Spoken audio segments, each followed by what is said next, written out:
Alors, on est ce soir à discuter des écolieux et de l'habitat partagé. Avant d'entrer dans le vif du sujet, moi j'ai réfléchi à la manière dont la Bible parle de l'habitat ou de la maison. Alors, il y a beaucoup de versets dans la Bible qui évoquent cette thématique. Certains parlent d'hospitalité, certains parlent de construction matérielle, et d'autres évoquent plutôt le fait d'être dans la présence de Dieu. Et c'est l'un de ces versets que j'ai choisi de retenir pour introduire cette soirée. Il se trouve dans le psaume 27, verset 4. J'ai présenté à l'Éternel un seul souhait, mais qui me tient vraiment à cœur. Je voudrais habiter dans la maison de l'Éternel tous les jours de ma vie, afin d'admirer l'Éternel dans sa beauté et de chercher à le connaître dans sa demeure. Alors, même si ce soir, on va évoquer l'habitat dans son aspect plutôt matériel, mais pas que, je voudrais qu'on garde en tête ce verset et ce désir d'habiter la maison de l'Éternel. Pour commencer, je vous partage mon écran, un écolieu ou habitat partagé ou éco-village ou éco-hameau ou éco-habitat ou habitat participatif. Enfin voilà, vous avez compris, il y a plein de noms possibles pour ces types d'habitats alternatifs. Donc, j'ai voulu en fait faire le comparatif entre un habitat classique, on va dire globalement maison, appartement et tout ce qui y ressemble, qui sont des espaces et des équipements qui ont des espaces et des équipements propres à chaque cellule familiale. Et après, à côté de ça, on a tout ce qui est habitat alternatif. Donc, les écolieux, l'habitat partagé, mais aussi l'habitat mobile, les vannes aménagées, les caravanes. On a les tiny house, vous savez, ces minuscules maisons. Et puis, tout ce qui est encore plus exotique, comme les péniches, les yourtes, etc. J'en passe. Alors, nous, ce soir, on fait le focus sur les écolieux et l'habitat partagé, qui ont des points communs, en fait, qui touchent à la vie communautaire et les aspects écologiques. C'est vraiment un peu le fondement de ce type d'habitat. Alors, pour voir un petit peu plus loin, au niveau des écolieux, alors, un écolieu ou un éco-village ou un éco-hameau, enfin, on trouve plusieurs noms possibles. Donc, j'ai regardé un petit peu comment Wikipédia définissait ce type d'habitat. Ils nous disent que c'est une agglomération rurale, alors en général de petite taille, qui a une perspective d'autosuffisance. Et cette perspective repose sur trois axes. Un modèle économique alternatif, une place prépondérante accordée à l'écologie et une vie communautaire active. En fait, un des objectifs de ce concept, c'est de redonner une place plus équilibrée à l'humain, en harmonie avec son environnement et dans un respect des écosystèmes présents. Alors, du coup, on va comparer avec les habitats. Alors, pareil, différentes appellations, habitat participatif, habitat groupé, cohabitat, habitat coopératif. Alors, en fait, c'est une forme de communauté intentionnelle qui réunit quelques familles ou des groupes d'habitants qui ont décidé de mettre en commun leurs ressources pour concevoir, réaliser et financer ensemble leur logement au sein d'un bâtiment ou d'un ensemble de bâtiments, selon les cas, et ils gèrent ça collectivement. En fait, ils décident de vivre selon des principes communs dont ils ont décidé des modalités. Et alors, c'est souvent autour de valeurs éthiques, sociales et environnementales pour lesquelles ils sont assez d'accord. En général, au niveau des cohabitats, on voit des parties communes, enfin des lieux communs comme la buanderie, un atelier de bricolage, une salle de loisirs. Et après, il y a des parties privatives où chaque famille peut se retrouver pour avoir plus d'intimité. Alors, en France, il y en a de plus en plus. Alors, je suis allée voir sur le site toitalternative.fr. Il nous présente un annuaire participatif des écolieux en France. Donc, vous pouvez aller voir si vous voulez à ce lien. Si vous voyez qu'il manque un écolieu, vous pouvez leur suggérer de l'ajouter. Mais enfin, voilà, l'intérêt de cette carte, c'est de voir qu'il y en a de plus en plus et que c'est en train de fleurir un petit peu partout. Enfin, il y a encore des trous dans la France, mais je pense que ça va beaucoup évoluer. Voilà pour cette petite entrée en matière. Alors, je vais essayer d'arrêter mon partage. Voilà. Et du coup, je vais maintenant vous poser une petite question pour savoir, vous, où vous en êtes avec les écolieux. Alors, je lance le sondage. Vous pouvez participer. Voilà, il y a deux questions en fait. Donc, la première, ça sera, vivez-vous actuellement ou avez-vous déjà vécu dans un écolieu ou habitat partagé? Et la deuxième, est-ce que vous envisagez un déménagement dans ce type d'habitat? Donc, Donc, on est 8%, non, 18% à vivre actuellement en écolieu ou habitat partagé. Il y a 20% d'entre nous qui envisagent un déménagement dans ce type d'habitat et encore 61% qui disent peut-être, pourquoi pas. Voilà, et Waouh! Ah 18% ouais. non. Ok, ben c'est super intéressant. 61% peut-être et 20% oui. Bienvenue. Je pense que vous êtes au bon endroit pour réfléchir à cette question-là. Et du coup, sans plus tarder, on va demander à notre premier intervenant, qui s'appelle David et qui est de la ferme de la Goursaline. On va le laisser présenter son écolieu. Et voilà, à toi la parole, David. Merci Anna. Alors, je me présente assez brièvement. Je m'appelle David, j'ai bientôt 37 ans et puis avec ma femme, on vient de Suisse. On s'est installé dans le Limousin en 2019 dans une petite ferme en permaculture. On a eu envie de créer un projet essentiellement basé sur l'accueil. Donc, on rentre dans la catégorie des écolieux sur notre ferme. Je vais vous présenter un petit peu brièvement à quoi ça ressemble pour ceux qui connaissent pas la ferme. Et puis ensuite, je vais répondre à quelques questions par rapport à cette thématique-là.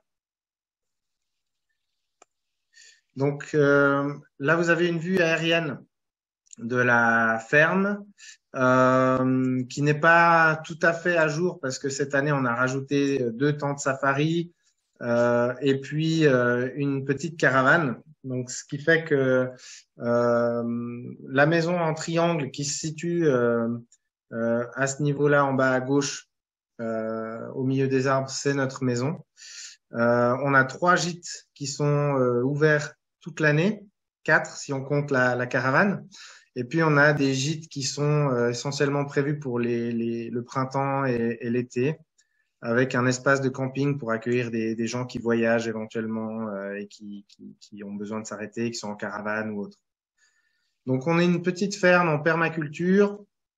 Et puis, notre objectif, c'était d'être autonome au niveau alimentaire déjà, mais aussi au niveau de l'eau, du bois de chauffage, etc., pour subvenir à nos besoins le plus possible. On cultive à la main et on vend les surplus de nos productions aux gens qui passent chez nous. Donc, on n'est pas une ferme maraîchère. Mais comme on a passablement de gens qui passent tout au long de l'année, on arrive à vendre de la production tout au long de l'année. Donc là, on a quelques photos des gîtes qu'on a. Donc, c'est des gîtes qui sont ouverts à la fois pour les gens qui souhaitent venir passer un séjour, des vacances. Ça peut être également des logements qu'on met à disposition pour des woofers, pour des accueils un petit peu particuliers. Parfois, il arrive qu'on a que des réfugiés. Ça peut être des personnes aussi en situation difficile. Et puis, le jardin, là, c'est plus tout à fait exact. Il est plutôt autour des 300 mètres carrés cultivés. Et quand on parle de zones cultivées, on parle de plantes annuelles, hein, on ne parle pas de tout le reste. Ce qui fait que, en termes de légumes, on arrive à être autonome d'une année sur l'autre. On a des zones de grande culture. On a commencé à étendre les cultures et l'objectif, c'était de nous nourrir davantage, mais aussi de commencer à pouvoir produire pour nos animaux. Parce qu'on a quelques animaux, vous allez le voir. Et puis, en fait, l'objectif, c'est de pouvoir réduire les coûts, donc de pouvoir les nourrir le plus possible nous-mêmes. On est en train de développer un verger sur une partie haute. Et puis, on a 2 serres qui nous permettent de cultiver plus tôt, cultiver plus tard et d'augmenter les productions de tout ce qui sera solanacées, qui craignent un petit peu l'humidité du Limousin, etc. On a une basse-cour, donc on a une vingtaine de poules, on a 2 canards, et puis on a des moutons, et cette année, on a accueilli des cochons en plus. Donc là, les moutons, actuellement, il y en a 7, mais il y en a 3 qui sont pleines. Donc voilà, chaque année, ça augmente un petit peu. Et puis, on a 2 chiens border collie qui nous facilitent la vie parce que vous imaginez bien qu'avec tous ces animaux, quand ils s'échappent de leur parc, c'est pas toujours simple de les ramener. Et puis, on a 2 chiens sur qui on peut compter qui sont dressés pour le travail. Voilà un petit peu pour l'aspect un petit peu infrastructure. Notre projet, il était voué à 2 temporalités, on va dire. Il y avait le court terme, donc l'époque qu'on vit actuellement aujourd'hui, où il y a la réalité économique, il faut payer ses factures, il faut vivre, etc., etc. Donc pour ça, nous, on avait décidé d'avoir un projet avec un modèle économique un petit peu particulier, c'est qu'on a des revenus qui viennent de différentes activités.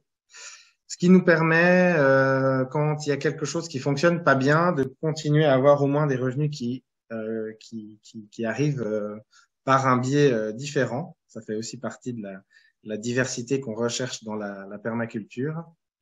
Et puis un deuxième aspect au projet, c'est que on est quand même assez sensible à ce que nous avertit la communauté scientifique. Et je pense que même si on est croyant, on se doit aussi d'écouter ce que dit la communauté scientifique parce que Dieu parle à travers elle également.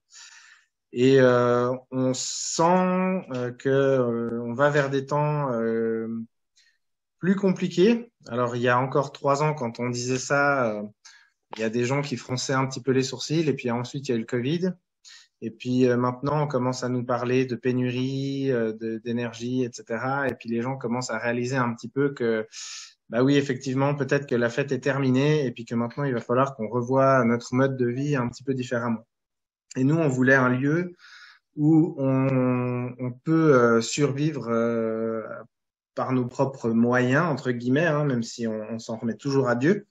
Ça c'est certain, mais où on pouvait également devenir un lieu refuge, un petit peu à l'image de ce que Joseph a fait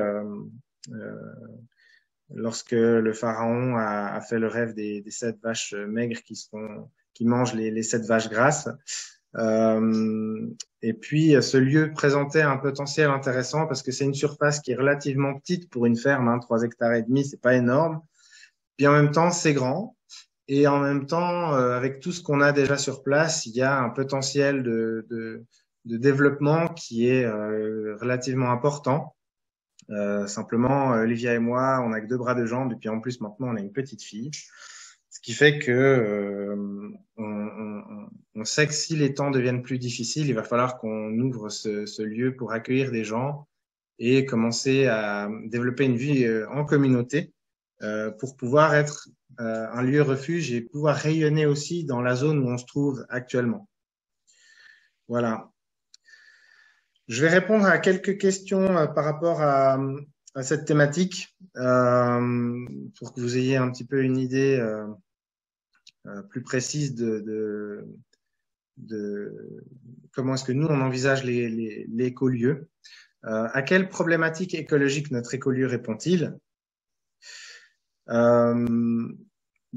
Pour moi, d'abord, ce qui est le plus important, c'est qu'il y a énormément de place pour la biodiversité.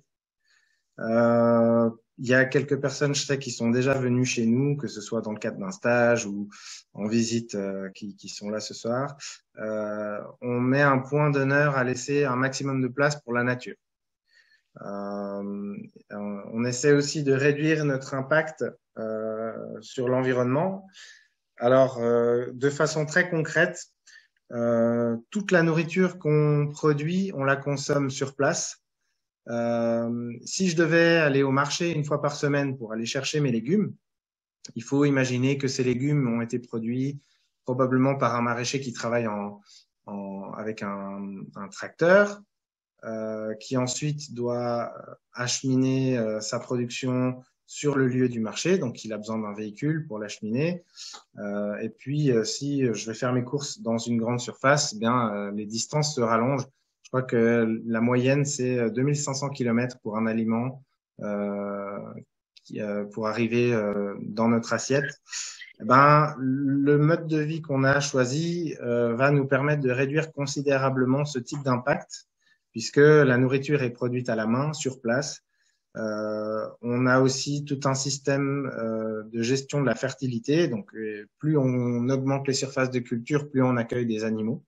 Ces animaux vont nous aider à entretenir les espaces, donc de moins en moins d'engins thermiques pour débroussailler, faucher, etc. Et puis en même temps, ces animaux vont nous produire un fumier de qualité qui nous permet de devenir autonome en fertilité, là où une ferme conventionnelle va devoir acheter des engrais chimiques, etc. Voilà. Il y a également sur la ferme toute une question de gestion de l'eau. Alors, on a un certain avantage, c'est que notre terrain est en pente. Et donc, le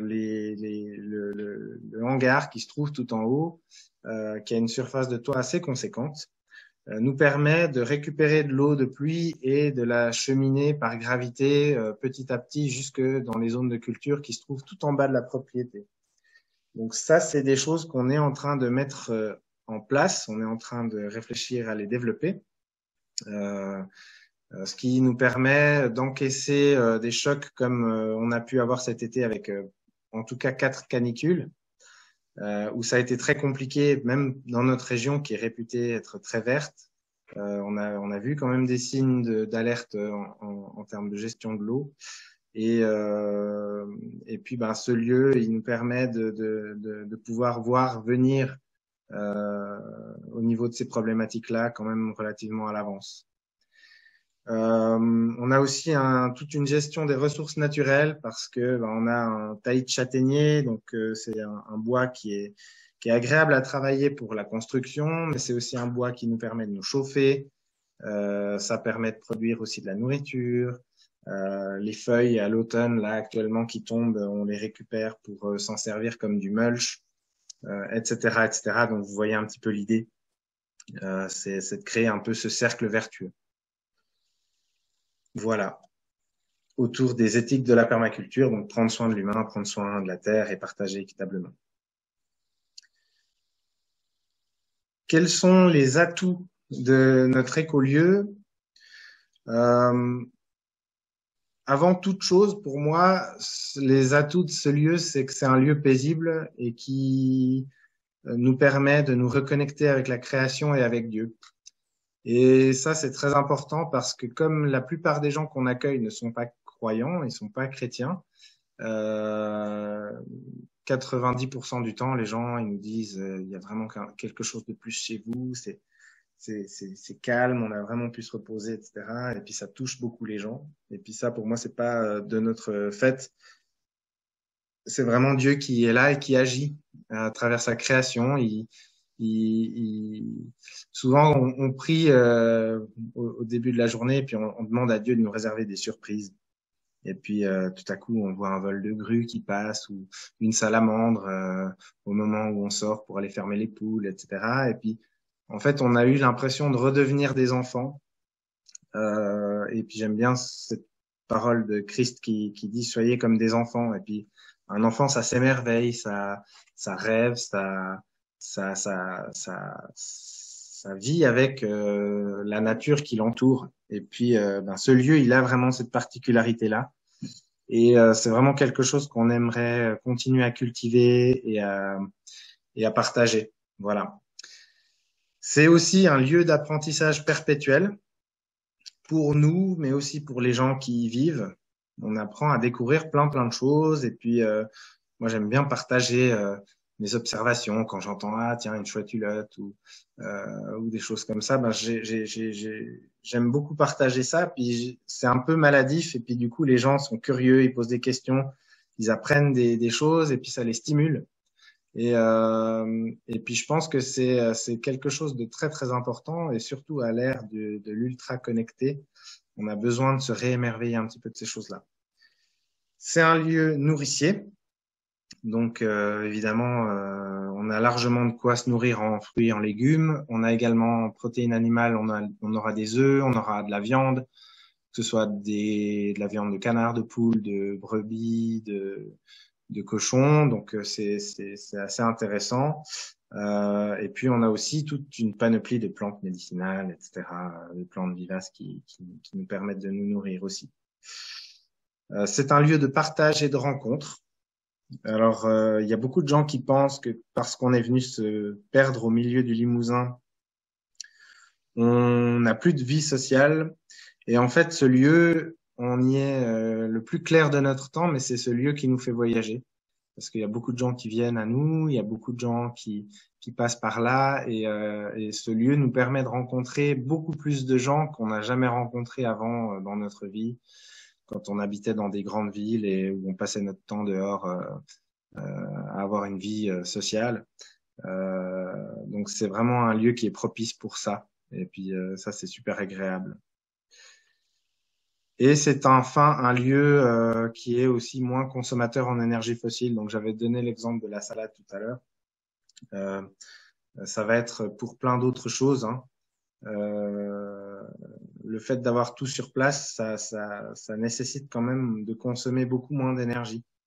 Et puis après, on a aussi d'autres choses, par exemple des particularités comme la construction en elle-même qui va nous permettre de dépenser moins d'énergie, que ce soit pour réchauffer la maison ou pour la refroidir.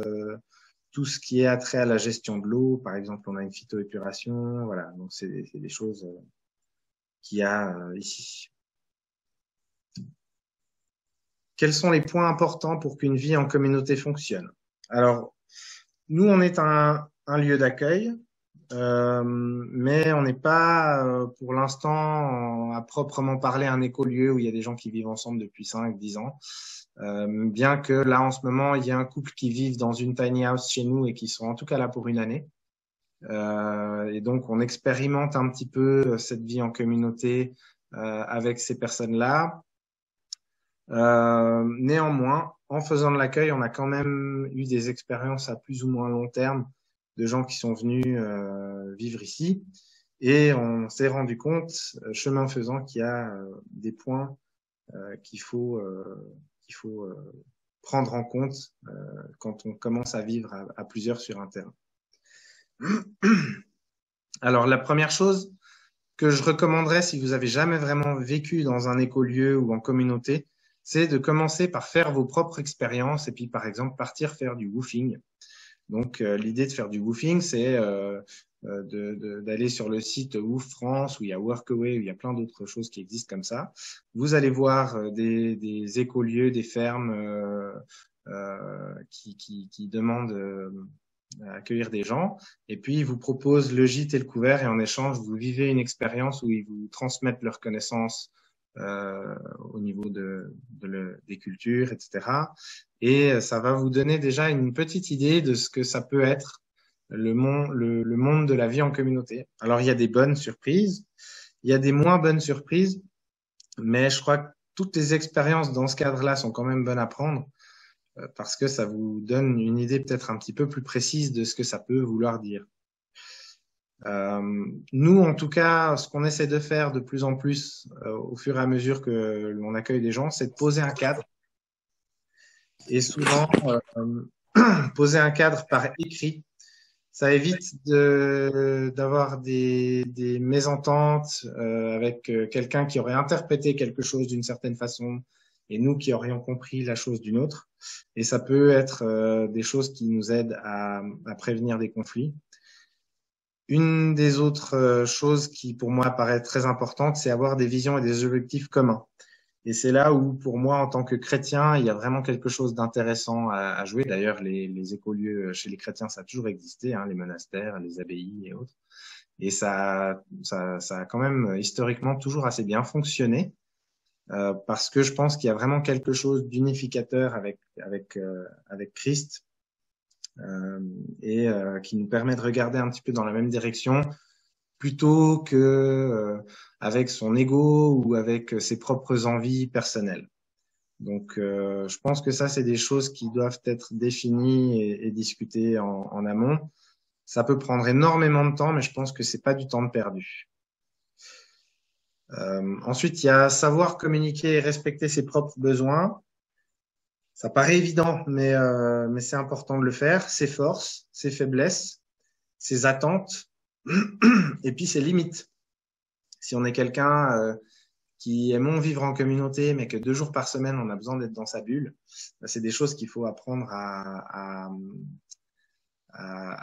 communiquer pour qu'il n'y ait pas de malentendus, que les gens n'aient pas l'impression qu'on se retire, qu'ils comprennent que voilà, on a besoin de notre espace, etc., etc. Parfois, ça doit être répété parce qu'on explique les choses à une certaine personne, elle va le comprendre d'une manière, puis au fur et à mesure, on se rend compte qu'elle n'a pas forcément intégré notre besoin. Donc, ça mérite d'y revenir et puis d'insister un petit peu, parfois pour se faire entendre également. Et puis, un autre conseil qu'on aime bien, parce que c'est aussi un principe de permaculture, c'est commencer petit.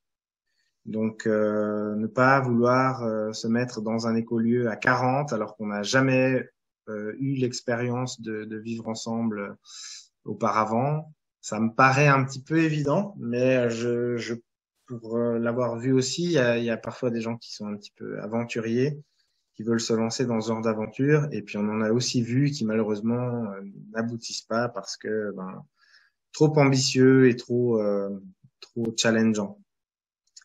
Et puis ensuite, nous, il y a un truc qu'on affectionne beaucoup, c'est le chacun chez soi. Donc ne pas vivre tous sous le même toit, avoir chacun au moins un petit appartement ou un petit studio ou une petite cabane pour avoir son petit jardin secret, son chez-soi et puis son intimité. Ça me paraît hyper important, même si on peut après partager des repas ensemble, faire des activités ensemble, etc. Voilà un petit peu ce que je peux dire par rapport à cette question-là. J'espère qu'il me reste encore du temps. Quelles sont les déceptions, difficultés que nous avons rencontrées? Donc, on va parler de notre expérience personnelle. On est dans un endroit où le foncier n'est pas cher. Il y a du verre, il y a du bois, il y a de l'eau. Donc, il y a beaucoup de gens qui viennent dans une optique de s'installer ici. Avec des fois ce fantasme du retour au vert et puis sans prendre en compte les contraintes qui sont liées à cette vie. Donc vivre en autonomie, c'est très chouette. On ne regrette absolument pas et on ne peut que recommander ce mode de vie pour 1 million de raisons. Mais il faut prendre en considération le fait que c'est aussi beaucoup de travail, c'est beaucoup de responsabilités, c'est beaucoup d'imprévus. Donc c'est pas toujours un fleuve tranquille où on peut être oisif et rêvasser. Il y a constamment des choses auxquelles il faut faire attention, en particulier quand on commence à avoir des animaux, etc., etc. Un autre défi qu'on peut avoir, un autre problème qu'on peut être amené à rencontrer quand on fait de l'accueil, c'est d'être sursollicité.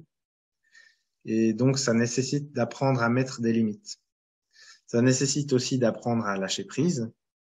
Et il faut être conscient que dans une configuration comme la nôtre, ce qui n'est pas courant quand même, c'est pas tous les jours qu'on croise des écolieux comme le nôtre, ça va attirer beaucoup de personnes qui ont besoin de soutien et qui ont parfois un passé un petit peu lourd, et qui viennent avec leur passé dans les mains comme ça, puis qui nous le donnent. Et puis tout à coup, pouf, on se retrouve à porter une charge très très lourde. Alors on a de la chance parce que on peut aussi prier pour ces gens, puis on peut aussi remettre ça à Dieu. Mais des fois, ça peut être des personnes qui nécessiteraient un encadrement professionnel. Et donc, il faut être conscient que d'avoir un lieu comme ça peut être un endroit qui attire ce genre de personnes. Et c'est pour ça qu'on essaie de faire remplir un questionnaire médical aux gens qui viennent en woofing, parce que si la personne doit prendre des médicaments liés à une maladie psychiatrique et qu'elle ne le dit pas, et puis qu'elle ne les prend pas, le jour où ça se passe pas bien, c'est compliqué à gérer. Voilà. Il peut aussi y avoir des problématiques d'épuisement, puisqu'on est tout le temps sollicité. Il y a une énorme charge mentale Et puis, bah, il y a aussi le travail hein, qui est physique, qui s'arrête pas. Chaque saison il y a des choses à faire et donc on peut jamais vraiment trop s'arrêter ou partir en week-end ou en vacances. Ça, c'est aussi des choses qu'il faut prendre en considération. Nous, on a fait ce choix-là et on est très content de l'avoir fait. Mais des fois, c'est quand même bien de pouvoir déconnecter un petit peu. Voilà pour la présentation de la ferme. Pour ceux que ça intéresse, il y a un site internet. Et puis, je vous laisserai aller voir. Et puis, si jamais vous avez des questions, vous pouvez nous contacter. Merci beaucoup, David. Je propose qu'on passe tout de suite à un deuxième David. Celui-ci est directeur du Centre des Courmettes dans l'arrière-pays niçois. À toi la parole, David. Merci, Johanna. Bonsoir à tous. Alors, je vous propose, pour commencer, quelques photos du lieu pour vous donner une idée des courmettes. Alors, pour ceux qui n'auraient pas encore entendu parler des courmettes, donc c'est c'est un centre d'Arocha, France, situé dans les Alpes-Maritimes à Tourette-sur-Lot, donc vraiment tout au bout du quart sud-est de la France. Et c'est un domaine de 600 hectares avec une variété de forêts, de pelouses, prairies, pâtures, de falaises débouillies, de divers habitats naturels. Et puis, à 850 mètres, vous voyez ces bâtiments où on est quelques-uns habités. Alors, c'est des bâtiments qui ont une capacité d'accueil d'une centaine de lits, ce qui fait pas mal. Et sur ce domaine, Arocha a une double mission, donc c'est préserver les 600 hectares, donc préserver les habitats et la faune et la flore qui s'y trouvent, et aussi accueillir le public, que ce soit des visiteurs, mais aussi des groupes pour des séjours, donc comme ici cet été, des mariages aussi. On fait de la sensibilisation du public, notamment en explorant ensemble les liens entre foi chrétienne et écologie. Et puis on a aussi voilà, un petit jardin pédagogique. Et enfin, sur ce lieu de vie, nous partageons notre habitat avec... Alors, pardon, d'abord, oui, voilà une brochette de l'équipe des Courmettes actuelle. Il y a à peu près une dizaine de personnes qui habitent en permanence aux Courmettes, plus des volontaires long terme. Et puis, il y a aussi quelques salariés qui n'habitent pas sur place et qui nous rejoignent à la journée. Et puis, il y a bien sûr nos voisins non humains. J'ai choisi quelques-uns de mes préférés qui habitent aussi sur les Courmettes et avec lesquels on partage donc notre lieu de vie. Alors, je m'appelle David, j'ai 30 ans et je suis arrivé aux Courmettes en 2015, d'abord en service civique et puis après j'ai été embauché par Jean-François. Et c'est vrai que les Courmettes, il y a une particularité par rapport à d'autres écolieux ou d'autres habitats partagés, c'est que si on y habite, alors si on est un être humain et qu'on y habite, c'est parce qu'on s'engage pour la mission d'Arocha, soit en tant que salarié, soit en tant que volontaire, à long terme. Donc ça colore aussi nettement les choses comme on va le voir. Les Courmettes, c'est aussi devenu un lieu très particulier pour moi, puisque c'est là que j'ai rencontré Aline, mon épouse. Et on s'est rencontrés ici, puis on s'est mariés un an après.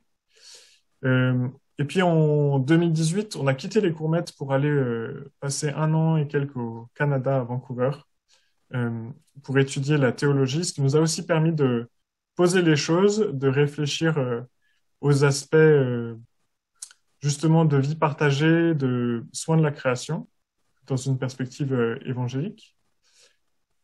Et puis on est revenu avec, alors on avait déjà Myriam quand on est parti au Canada, mais on est revenu avec Elias, un petit Canadien francophone, pour reprendre la direction des Courmettes en 2020. Et depuis donc, on a le privilège de revivre ici. On est revenu en connaissance de cause aussi par rapport à ce que je vais vous présenter. Et avec cette mission voilà, d'essayer de donner une certaine direction à ce qu'on vit ici, en étant aussi au service les uns des autres et puis de la mission d'Arocha. Voilà, alors ça, c'était quelques images pour vous donner un peu un aperçu visuel. Je quitte le partage d'écran. Euh, alors, ce que j'aimerais dire, c'est que ce qui est intéressant avec mon expérience au Courmet, c'est que le, ce que j'ai envie de dire, en fait, tout simplement, c'est qu'on n'est vraiment pas encore exemplaire au niveau écologique. Et oui, il y a plein de choses qu'on fait.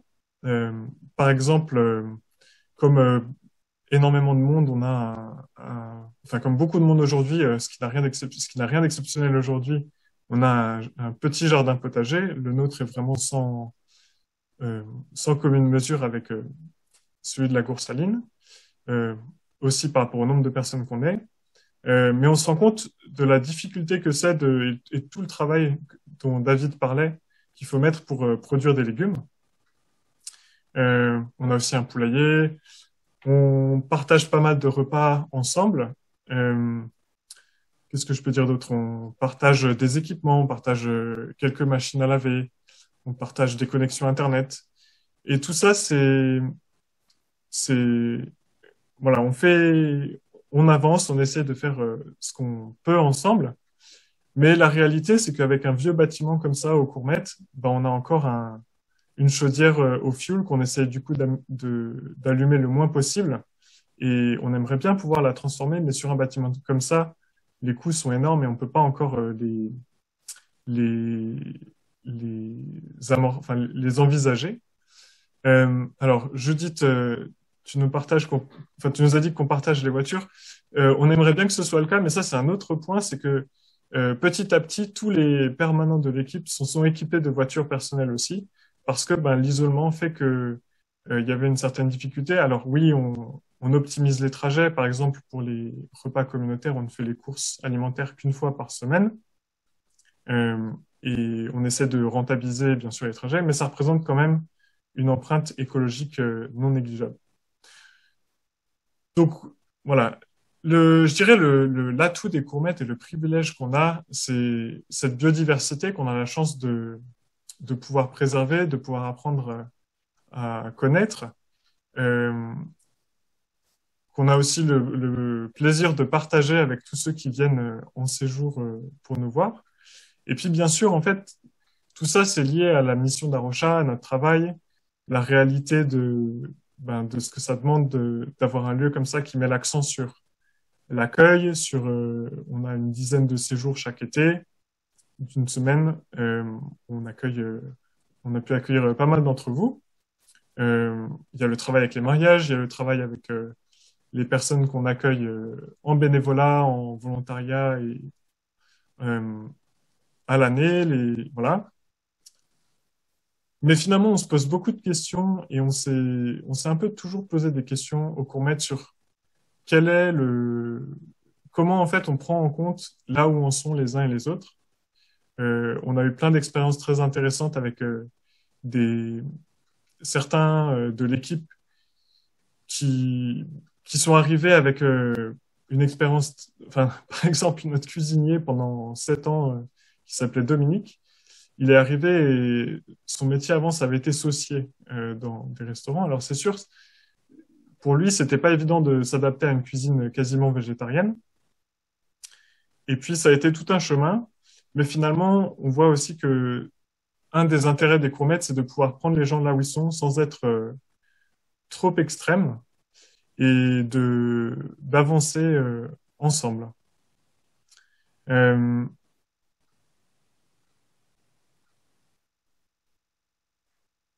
alors c'est vrai aussi une chose, quand on est pris comme ça dans le feu de l'action aux courmettes, on a, on a souvent l'impression que ça avance pas, ça avance en tout cas pas autant qu'on aimerait, mais ça avance plus qu'on ne réalise. Et c'est vrai que le jardin dont je parlais, ben, ça a mis du temps à se mettre en place.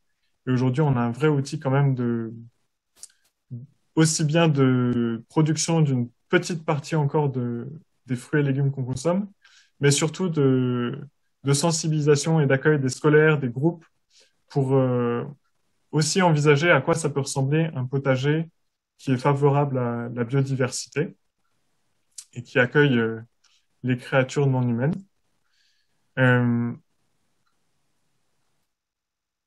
Mais c'est vrai que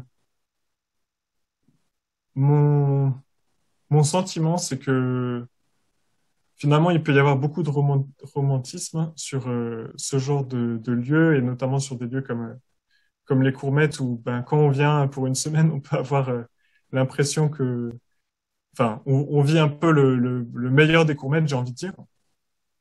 Mais finalement, ben, il y a plein de choses derrière les réalités économiques qui nous touchent tous, les enjeux aussi liés au fait que c'est d'abord notre lieu de travail et c'est d'abord un engagement professionnel pour nous. Euh, et, et je partage ça avec ouais, vraiment cette vulnérabilité, cette idée de dire, ben voilà, c'est pas toujours si simple que ça, suivant le contexte où on est. Et je pense que ça rejoint un peu mon sentiment par rapport aux relations humaines. Euh, c'est que quand on vit comme ça à plusieurs, euh, on a besoin de pas mal de choses. Alors David a dit certaines choses qu'on applique aussi. Je pense, par exemple, la clarté, de bien définir les rôles des uns et des autres, c'est vraiment quelque chose d'essentiel, et de savoir quelles sont les responsabilités respectives. Et on a encore là aussi du chemin à parcourir au Courmette sur cet aspect. Euh, un, un point, c'est accepter aussi la perte de contrôle. Et ça, c'est quelque chose qui peut être difficile pour certains. Euh, on a d'ailleurs, avec mon épouse, pendant notre première période de Courmette, on avait pas mal de difficultés avec ça et à accepter aussi le cadre. Et paradoxalement, pendant qu'on était au Canada et qu'on avait un lieu où on avait plus de contrôle sur ce qu'on mangeait, parce qu'on avait notre lieu de vie qui était un peu plus grand que ce qu'on avait au Courmette, on avait le sentiment de pouvoir mieux vivre, en tout cas vivre d'une façon qui nous convenait mieux, la communauté et l'hospitalité. Et finalement, en retournant en Courmette, je me dis que voilà, il y a aussi cet aspect qui peut être très je me trompe toujours avec ce mot, romanticisé. Vous voyez ce que je veux dire. Notamment, en fait, quand on est dans un cadre chrétien, on peut s'attendre à ce que les relations humaines soient faciles. Et c'est sûr qu'il y a des choses que, qu'on peut vivre ensemble qui sont vraiment belles à la suite du Christ. Et en même temps, la réalité humaine, elle est pareille. Et ben, ça demande d'apprendre le pardon, d'avoir une discipline d'aller voir les personnes qui nous ont blessés, de parler seul à seul, euh, de, ouais, d'accepter cette soumission mutuelle avec tout ce que ça représente comme sacrifice, comme don de soi. Euh, mais il y a des choses aussi qu'on peut cultiver, comme la reconnaissance les uns envers les autres. C'est quelque chose on a essayé de travailler au Courmette et de s'encourager davantage les uns les autres, ce qui nous a aussi beaucoup aidé et ce qui nous aide beaucoup. Euh, mais ouais, on est toujours face à ces difficultés des attentes des uns et des autres qui sont différentes, des parcours de vie qui sont pas les mêmes. Les gens n'arrivent pas du même endroit, ils ont pas les mêmes, on n'a pas les mêmes attentes, et puis certaines attentes sont déçues et il faut apprendre à vivre avec ça. Euh, et mais je reste convaincu que c'est pas parce que les relations humaines sont difficiles qu'elles n'en valent pas la peine. Euh, et dans ce contexte de communauté de vie partagée au Courmette, ben on a aussi beaucoup de joie à accueillir, ouais, à échanger avec ceux qui viennent ici. Et un point qui nous touche en fait chaque année en tant qu'équipe, c'est de réaliser, ben nous on sait dans les coulisses tout ce qui se passe.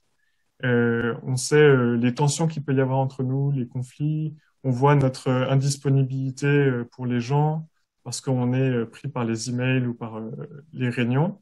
Et puis, on a des témoignages, malgré nous, Dieu travaille et fait vivre de très belles choses aux gens ici. Donc, c'est un encouragement aussi à, je dirais, après cette présentation de David que je trouve vraiment très encourageante et très enthousiasmante. Moi, j'ai plus, alors ceux qui me connaissent sauront que c'est lié aussi à mon caractère. J'aime bien apporter un peu la nuance et de voir aussi que ben, finalement, c'est pas parce que les choses sont comme ça, enfin, ont aussi des aspects difficiles euh, que, que ça vaut pas le coup de persévérer dans ces aspects de sacrifice, de don de soi. J'aimerais, pour terminer, j'aimerais aborder directement la question qui nous intéresse ce soir. Est-ce que c'est nécessaire d'habiter dans un écolieu ou un habitat partagé pour être plus écolo? La réponse me paraît évidemment non, même si les écolieux et les habitats partagés peuvent incarner quelque chose qu'on recherche. Mais finalement, pour moi, en fait, quel que soit le type d'habitat ou le lieu où on se trouve, l'enjeu, c'est chercher la réconciliation des relations brisées par le péché, que ce soit les relations avec Dieu, les relations les uns avec les autres, les relations avec la terre, là où on est, ou les relations avec les créatures non humaines. Et cette idée de réconciliation et de comment on peut réfléchir à quoi ça ressemble dans notre contexte, tout en faisant face aussi à la réalité du péché dans nos vies et dans ce monde. Alors j'aimerais vous inviter sans... Mon but n'est pas de casser la baraque, mais de vous dire peut-être, là où vous êtes, il y a déjà de quoi réfléchir à cette question, comment est-ce que je peux vivre la réconciliation que finalement Christ a acquise à la croix de toute chose avec Dieu, et comment est-ce que ce que je vis peut être un signe de cette relation, de cette réconciliation de toutes ces relations. Voilà. Merci beaucoup pour votre écoute. Merci David pour déjà pour cette question qui nous amène à pousser plus loin la réflexion. Merci aussi pour ton avis nuancé. On va passer maintenant à encore un autre point de vue. Ça va être le témoignage de Michel et Luc Alexis du cohabitat Mosaïque dans le Haut-Rhin.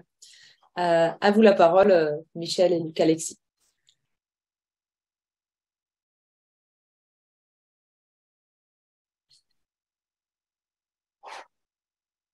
Merci, merci Johanna. Bonsoir à chacune, à chacun. Je crois que c'est pas partagé. Très bien. Alors, je prends la parole, Luc Alexis Le Tolde, pour quelques éléments de présentation de notre habitat participatif. On l'appelle cohabitat, c'est un petit peu plus court, et Mosaïque, c'est son petit nom. Et je parlerai ensuite de quelques aspects concernant les atouts écologiques et sociaux, avant de passer la parole à Michel à côté de moi pour répondre à certaines autres questions. Vous verrez que le troisième lieu qu'on vous propose est très différent, mais somme toute complémentaire à ce qui s'est vu et intéressant. Alors, oui, peut-être juste avant de passer où nous sommes, je reste quand même sur cette photo. Alors, cet habitat participatif se consiste de deux bâtiments que vous voyez là sur la photo. Sur la droite, la grande maison est la maison où nous avons donc nous sommes à 3 foyers, 3 familles. Cette maison comporte 3 appartements individuels, séparés les uns les autres. Et le bâtiment que vous voyez sur la gauche, le bâtiment blanc, est un bâtiment annexe dans lequel nous avons une partie des surfaces communes. Donc voilà, vous voyez un peu le lieu que c'est. Nous sommes en Alsace, dans le coin des 3 frontières. Voilà, vous imaginez où la France, l'Allemagne et la Suisse se retrouvent. On est pas loin de Bâle. Bâle en Suisse, c'est la localité la grande localité la plus proche. Sinon, c'est Mulhouse côté France. Nous sommes en plein centre d'un petit village qui s'appelle Hagenthal-le-Haut, donc milieu rural. Donc, cet habitat participatif, il a été créé, on a démarré en 2011 donc avec 3 foyers. Donc ça fait plus de 10 ans maintenant que nous vivons dans ce lieu. Donc avec environ 400 mètres carrés habitables dans la maison principale, devant laquelle quelques cohabitants étaient pris en photo là sur la gauche. Et ensuite nous avons en plus de cela plus de 100 mètres carrés en commun, et notamment dans le bâtiment annexe. Les petites photos que vous voyez en bas à droite, c'est chaque année à Pâques, on photographie l'ensemble des habitants, et voilà, ça permet de voir l'évolution des uns et des autres. Dans les espaces communs, donc dans la grande maison, alors ça a déjà été évoqué avant, voilà, le partage de machines à laver, de buanderie. La cave outillée aussi. On a des espaces privatifs dedans, mais sinon l'outillage est mis en commun. Hein. Vous connaissez tous que le temps de fonctionnement en moyenne d'une perceuse par année, c'est je sais plus combien de 2 minutes. Voilà, en avoir une pour 3. Bon, vous voyez la chose. Et dans le bâtiment annexe, donc la partie principale est une salle commune de 70 mètres carrés, un studio chambre d'amis, et un garage à vélo. On n'avait qu'un seul garage fermé pour 3 voitures, pour une par famille. Voilà, on savait pas trop laquelle mettre là-dedans. On n'est pas très voiture d'ailleurs, donc voilà, il y avait plus de vélos dont il fallait prendre soin. La salle commune et le studio chambre d'amis sont réservables, peuvent être privatisés, hein, donc c'est à disposition de chaque famille. C'est aussi ouvert vers l'extérieur. Mais voilà, on peut aussi, si on en a besoin, évidemment, la chambre d'amis, la réserver en ligne. L'extérieur est aussi en commun. Donc nous sommes à trois foyers sur la surface moyenne dans la région d'une maison individuelle, 7 arts. Hein, voilà, c'est à peu près la moyenne dans la région. Donc voilà, quand on dit qu'on a besoin, comme français moyen, de 3 planètes, hein, donc 3 fois d'un peu trop. Bon, ben voilà, on voit que sur la surface moyenne d'un habitat normal, ben voilà, on peut s'approprier ce facteur 3. Et voilà quelques vues de l'extérieur ou du village. Je vais prendre la photo de gauche maintenant pour embrayer sur les aspects des atouts écologiques et sociaux, en parlant d'abord alors du coup des aspects sociaux. La photo de gauche a été prise en plein confinement. Alors peut-être j'ai oublié de présenter. Alors ça c'était le lieu au niveau des aspects de vie ensemble, de vie communautaire. J'ai toujours plaisir à parler un peu de curseur hein, dans ces différents vécus qu'on peut mettre à différents endroits. Nous vivons alors ensemble finalement peu ou moins que d'autres endroits. Hein. On a un repas commun par mois ensemble, un temps de prière, une réunion de travail et des réunions de travaux de temps en temps ensemble. Mais voilà, on a tous nos activités professionnelles et travail associatif ou en église qui nous prennent du temps.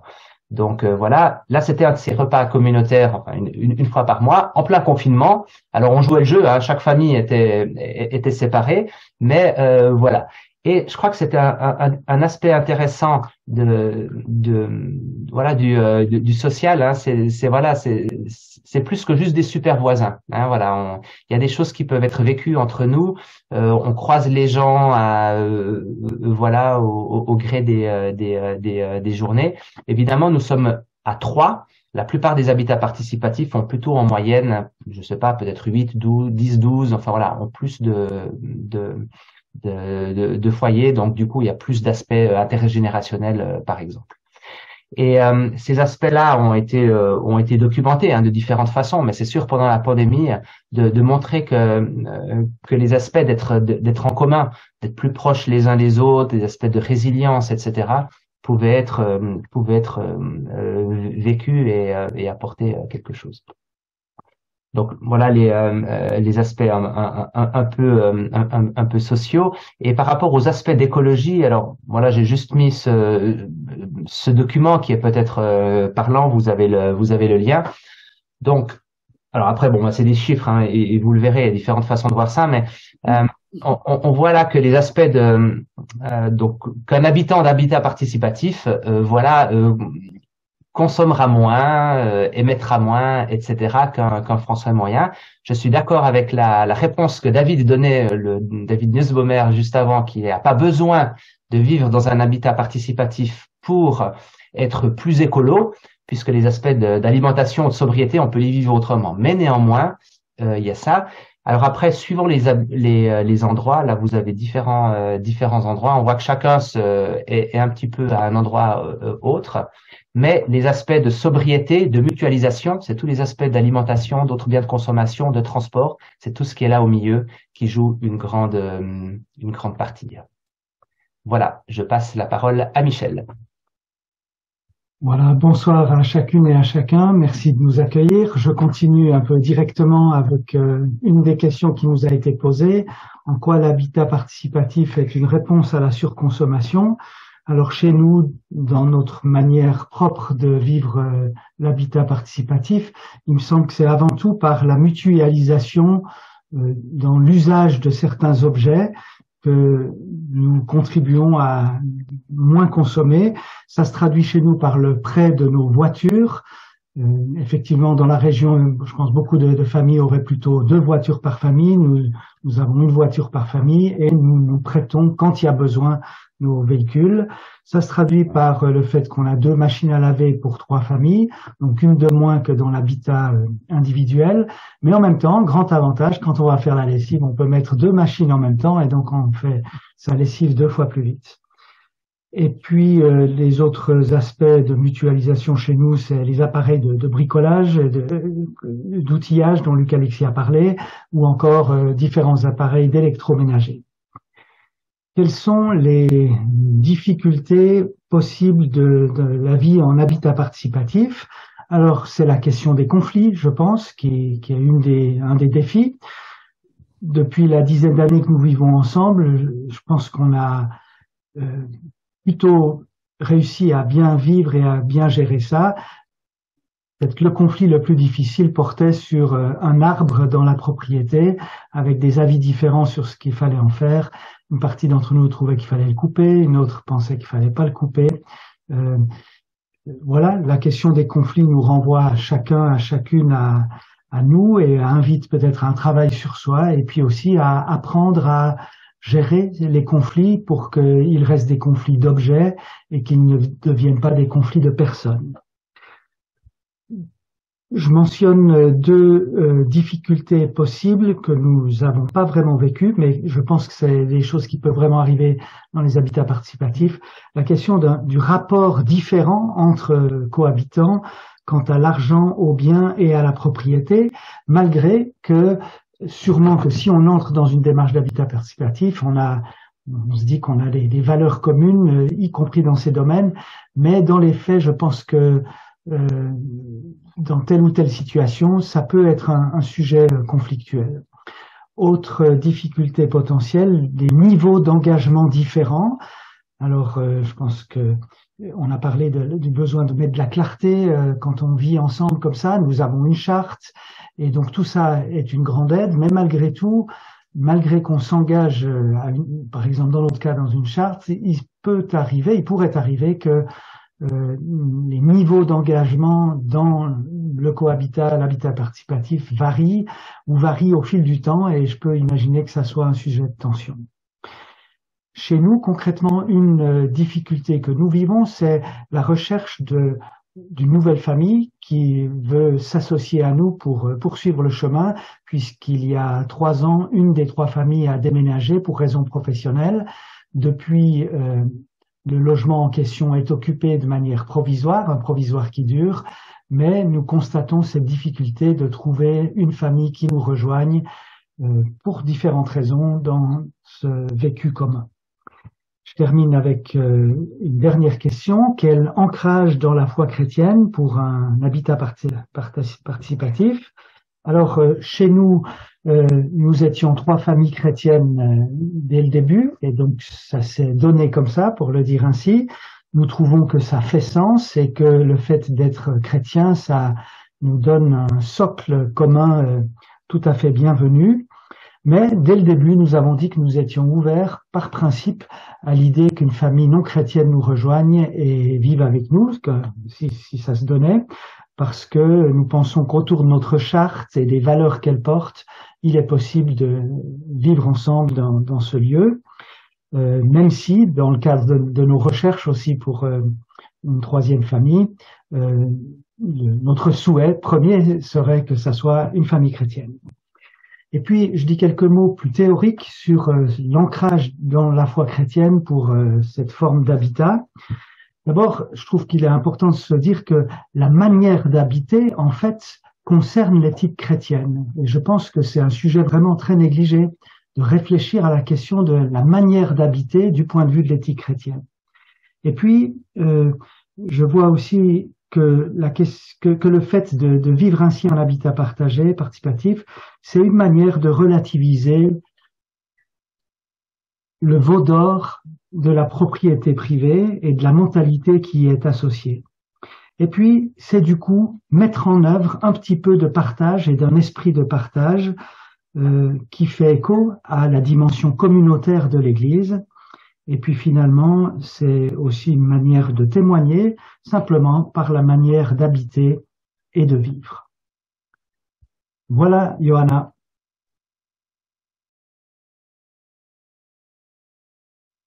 Merci à tous les deux. Merci pour ce complément de vision sur ce que sont les habitats partagés. Je pense que les participants à cette soirée ont de quoi réfléchir en fonction de l'idée qui se faisait déjà, avec des témoignages très très variés. Alors, je vais maintenant inviter notre dernière intervenante, qui est Judith, qui est une ambassadrice à Rocha. Elle va nous donner ses conseils pour choisir son écolieu, d'après sa propre expérience.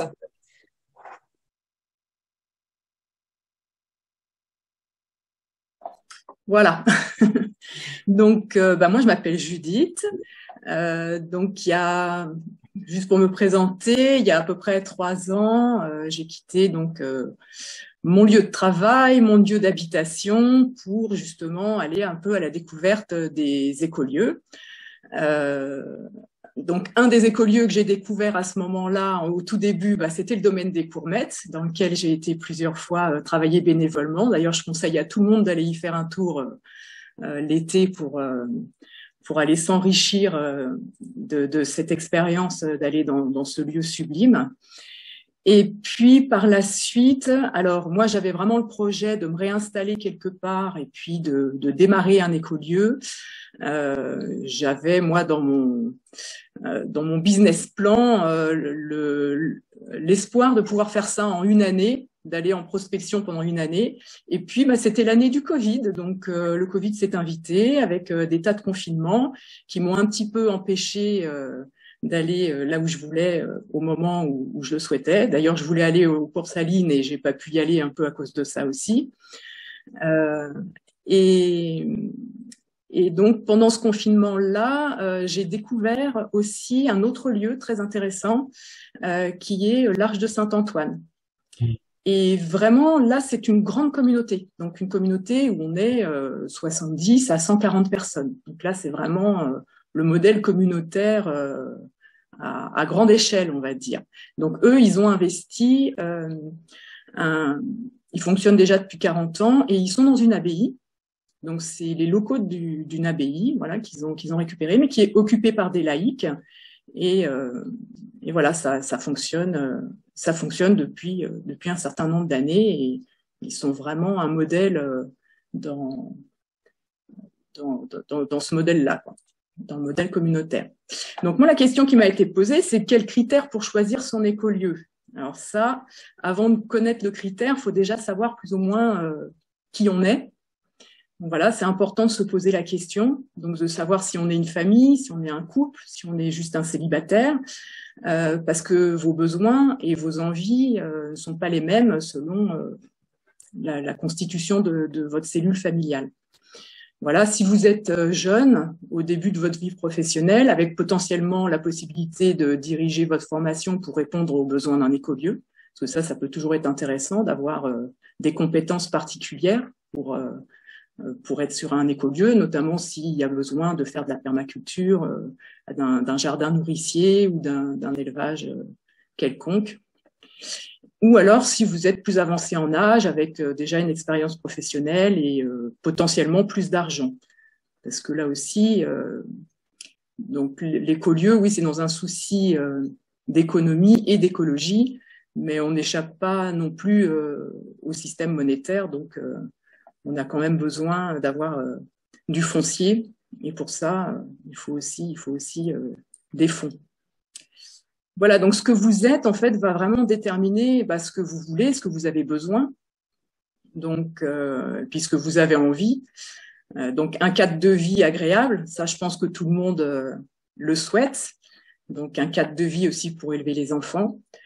Un cadre privé pour construire l'intimité de la famille ou l'intimité du couple, ou alors un espace privé plus restreint, voilà, si on est célibataire. Moi, tout le temps, donc je me suis engagée pour une année complète l'année dernière bénévolement, pour être bénévole à l'Arche de Saint-Antoine. Moi, j'avais juste une chambre avec un lavabo et tout le reste était partagé, c'est-à-dire les toilettes, la douche, cuisine, salle de bain, salle à manger, jardin. Donc tout était en partage, en espace communautaire. Et là-bas, ils ont 5000 mètres carrés de bâtiments, donc espace communautaire plus. Voilà. Donc moi, j'ai quand même différencié deux types d'écolieux. Vraiment l'habitat partagé, là, comme on vient de l'entendre, où chacun a son logement propre, avec sa cuisine, avec sa salle de séjour, sa salle à manger, ses toilettes, sa douche, ses chambres, bien évidemment. Et donc quelques espaces partagés, comme le jardin, une buanderie, des chambres d'amis, un atelier, etc. Et donc là, forcément, le travail est réparti. Donc tout ce qui est de votre espace privé dépend que de vous. Enfin, c'est vraiment votre travail à vous d'entretenir cet espace privé. Et par contre, il va falloir mettre du travail au service des communs. Et par contre, il y a la vie communautaire. Et là, la vie communautaire, c'est un peu différent. Là, on va avoir un espace privé restreint au bénéfice des espaces communautaires. Donc là, ça va être l'inverse. Donc, on peut avoir juste une chambre ou plusieurs chambres si c'est une famille avec des enfants, et tout le reste est partagé. C'est-à-dire la cuisine est partagée, donc on prend quasiment tous les repas en commun, la salle à manger bien évidemment, donc aussi les toilettes, les douches, enfin voilà, tout le reste est partagé en dehors de la chambre, de l'espace privé. Et donc là, le travail au service des communs est beaucoup plus important. Donc, c'est vrai que sur la gestion des conflits, il faut aussi... Et moi, ce que j'ai vraiment apprécié donc à l'Arche de Saint-Antoine, c'est d'avoir des temps spirituels quotidiens. Donc là, il y avait 2 temps de prière de 20 minutes. Donc 20 minutes le matin, vraiment un service avec de la louange, des lectures bibliques et des prières. Et puis un temps spirituel aussi le soir. Là, c'est un peu plus folklorique. Enfin, ça autour d'un feu, ou aussi il y a des chants, des prières, voilà, et des lectures, plus des lectures d'engagement. Et voilà, donc ça c'est des choses qui peuvent être mises, je pense, dans les deux formes d'habitat, que ce soit habitat partagé ou vie communautaire.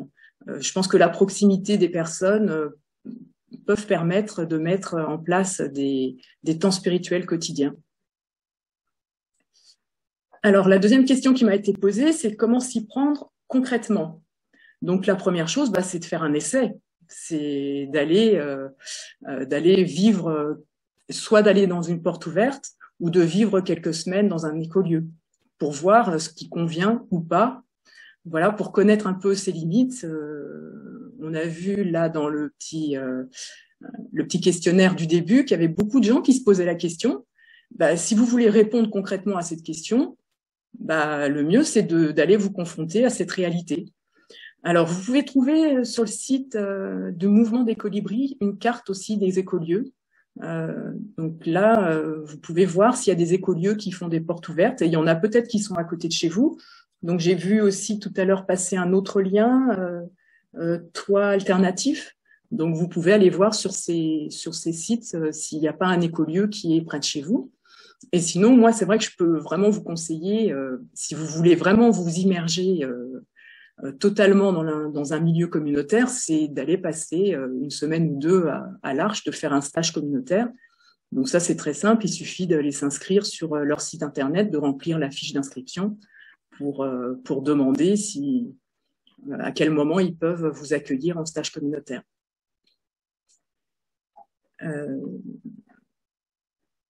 Voilà. Et après, une troisième question qui m'a été posée, c'est quels sont les points importants pour que la vie communautaire fonctionne? Alors là, il faut vraiment de l'humilité, de l'écoute bienveillante, de la patience et de la confiance. Donc vraiment, l'humilité, moi j'ai vraiment découvert, donc à l'Arche, c'est plutôt de sensibilité catholique.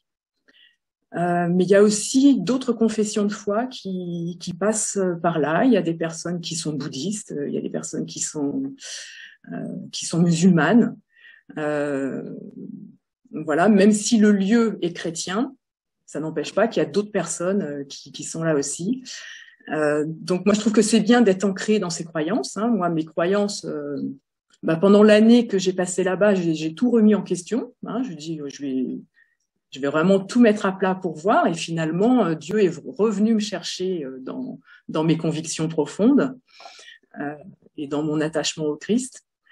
Mais j'ai écouté d'une oreille attentive aussi ce que les autres vivaient à travers leur foi.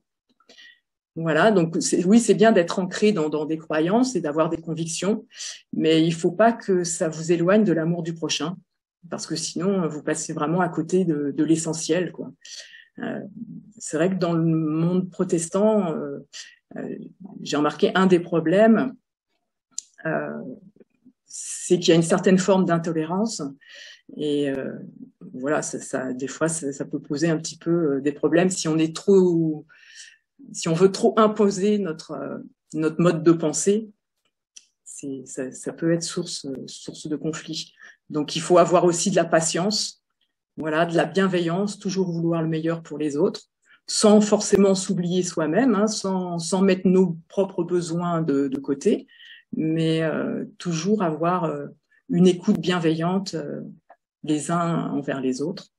Et puis la confiance aussi, donc la confiance au Saint-Esprit, surtout avec les rapports les uns avec les autres. Moi, j'aime bien l'histoire de Pierre quand Jésus, après la résurrection, quand Jésus vient retrouver tout un petit groupe de disciples au bord de l'eau. Et là, Jésus va dire à Pierre la façon dont il allait vivre et la façon dont il allait mourir. Et Pierre, à un moment, se tourne vers les autres disciples en demandant à Jésus, et eux, qu'est-ce qui va leur arriver? Jésus, il a dit, t'occupe pas de savoir ce qui va arriver aux autres, toi, suis-moi. Donc c'est un petit peu ça. Voilà, notre marche avec Dieu, elle est quand même relativement personnelle. Donc voilà, c'est vraiment moi, toi, suis-moi, et puis faire confiance au Saint-Esprit pour aller chercher son voisin qui aurait pas forcément les mêmes convictions ou la même approche de la foi que nous. Voilà. Merci Judith. Alors justement, on avait une question pour toi concernant l'Arche de Saint-Antoine. Est-ce que ces gens vivent en permanence ou est-ce une soixantaine de gens qui vont et qui viennent? Non, alors il y a des personnes qui vivent là-bas en permanence, une bonne quarantaine de personnes qui sont résidents. Donc là, ça fait les pionniers, ça fait une quarantaine d'années qu'ils sont sur place. Et donc, c'est vraiment une vie communautaire. Alors, les familles ont des appartements. En général, le petit déjeuner et le repas du soir, ils le prennent ensemble chez eux. Et le repas du midi est quasiment systématiquement en commun. Donc, on mange, il y a toute une équipe de cuisiniers qui vont faire la cuisine pour tout le monde. Donc, les gens n'ont pas de cuisine, en fait, dans leur appartement parce que la cuisine est faite en commun. D'ailleurs, la journée commence par l'épluche. On est tous ensemble dans la cuisine et on épluche les légumes qui viennent du jardin. Et on passe à peu près 40 minutes à éplucher les légumes pour le repas du midi et pour le repas du soir. Et après, les cuisiniers vont préparer pour qu'à midi, on ait juste à mettre les pieds sous la table et à manger. Ok. On avait une autre question qui concernait plutôt Michel et Luc-Alexis. Ils ont répondu, mais bon, on va quand même la reprendre. Dans ces habitats groupés, qui est propriétaire, locataire? Donc, vous parliez de certains lieux sont sous forme de copropriété, coopérative, SCI, parfois avec des locataires, parfois comme propriétaires. Et donc, au Cohabitat Mosaïque, vous êtes en SCI afin de ne pas avoir de propriété individuelle. Donc, en gros, si je comprends bien la réponse, c'est ça dépend des lieux, c'est ça? Ça dépend des lieux. Si vous allez sur les cartes mentionner des colibris, des oasis colibris ou même celle de l'habitat participatif qui était tout en haut du chat là, d'Habitat Participatif France, vous pouvez même filtrer par forme juridique.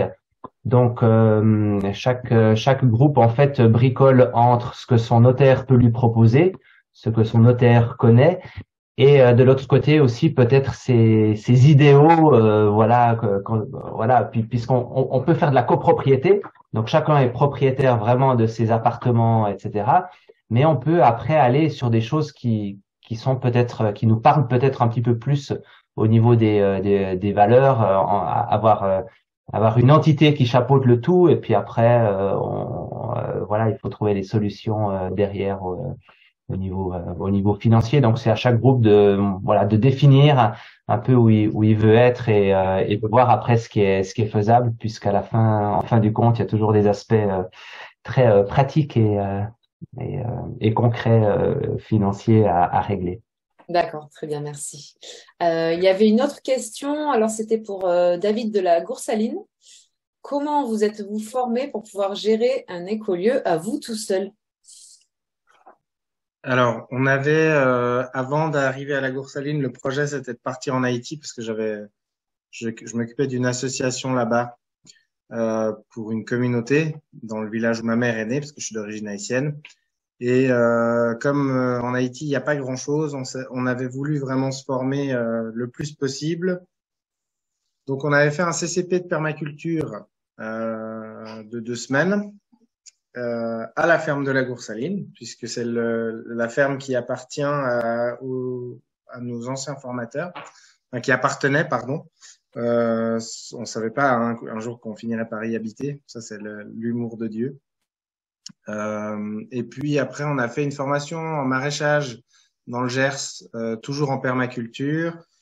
Une formation en Calabre d'éco-construction, et puis après moi j'ai fait une formation en communication non violente. Olivia a fait une formation en coopération internationale, et puis ensuite on est parti. Mais il faut dire aussi que nos formations professionnelles nous aident énormément dans la gestion d'un tel projet. Olivia, elle a été formée à l'école hôtelière de Lausanne en Suisse, pour ceux qui connaissent, c'est du management hôtelier. Moi, j'ai travaillé dans la banque toute ma vie. Et puis, le fait de travailler dans des grandes structures, des grandes entreprises, ça nous a aussi permis d'avoir certaines compétences de gestion, de planification, d'organisation, parce que vous vous doutez bien que pour un tel projet, il faut être bien organisé. Sinon, c'est compliqué, on se fait vite déborder. Voilà. Ok. Puisque tu es là, on a une autre question pour toi. Comment se passe votre vie d'église? Avez-vous trouvé une église pas loin de chez vous? Vous vous sentez bien? Alors, on a essayé de fréquenter des églises parce que on est quand même un peu perdu, et la prochaine église, c'est 45 minutes de route. Donc le dimanche, en général, c'est un peu notre sabbat et on essaie de ne pas travailler. C'est pas toujours évident parce que des fois, il y a des obligations le dimanche. Et donc, on avait essayé quand même d'y aller. Et puis, on avait de la peine à s'impliquer à trouver notre place finalement dans ces églises-là. Et puis au fur et à mesure que le temps a passé, en fait, on s'est rendu compte que notre église, c'était cette ferme-là. Et enfin, on accueille plus de 300 personnes par an. Et les 90% des gens qui passent sont pas des chrétiens. Et on a toujours des chrétiens qui passent, avec qui on peut échanger, on peut prier, etc. Mais on avait vraiment à cœur de vivre l'Église un petit peu différemment. Et donc, on essaie vraiment de partager notre foi avec les gens qui viennent. On a vécu des belles choses avec des gens qui sont passés par chez nous, qui sont repassés, qui sont repassés, qui sont repassés, et puis qui finalement se mettent à cheminer petit à petit. Ça nous manque un petit peu quand même le fait de pas avoir une communauté chrétienne permanente, on va dire. Mais en même temps, on vit vraiment notre foi ici. On a aussi beaucoup grandi dans notre relation avec Dieu depuis qu'on est là. Et puis en couple, on prend toujours un temps chaque matin pour lire la Bible, pour prier, et puis être aussi à l'écoute, quoi. Voilà un petit peu comment on vit ça, mais on n'a pas d'église à proprement parler. Après, on a une église de cœur en Suisse avec qui on est beaucoup en lien, qui prie pour nous, qu'on rend visite quand on rentre en Suisse, etc. Mais on n'a pas sur place vraiment d'église. En attendant, David de la Coursaline a parlé du fait qu'ils ont aussi d'autres activités pour tenir le coup financièrement pour le moment. Pourrait-il préciser ce point? Alors, on a 6 gîtes qui sont ouverts surtout au printemps-été et 3 gîtes qui sont ouverts toute l'année. Donc ça nous permet d'avoir des revenus quand même sur toute l'année. On vend de la production aux gens qui passent. Donc ça c'est un autre complément de revenus. On vend de la viande. Quand on a plusieurs agneaux à faire, évidemment, on n'a pas besoin de manger toute cette viande pour nous, donc ça nous permet de vendre de la viande. Là, on a commencé l'élevage de cochons, ça va être un petit peu pareil. Et puis, on a les formations, donc ça nous permet d'avoir aussi des revenus. Bien que les formations, on n'en fait pas énormément parce qu'on n'a pas le temps d'en faire 12 dans l'année. Mais ça c'est des compléments de revenus. On fait des soirées culturelles, donc on peut organiser des concerts à la ferme ou des soirées pizza ou des choses comme ça où il y a des fois entre 20 et 70 personnes qui peuvent venir. C'est toujours l'occasion de vendre des surplus, des choses comme ça. Et puis on a une formation en ligne qui est destiné aux chrétiens, qui nous permet aussi d'avoir un petit peu des revenus annexes, mais bon, c'est surtout ça nous permet surtout de payer la plateforme pour mettre la formation en ligne, donc c'est plutôt sous forme de partage que de revenus. Et puis voilà, je crois que c'est tout, j'ai fait le tour. Voilà. Ok, merci. Alors oui, du coup, pour revenir sur la question d'Anne, en fait, elle cherche des ressources pour la guider dans la création d'un écolieu. Donc, si quelqu'un, peut-être Judith, a des idées, des bonnes ressources pour la diriger. Voilà, si vous avez quelque chose à partager. Là.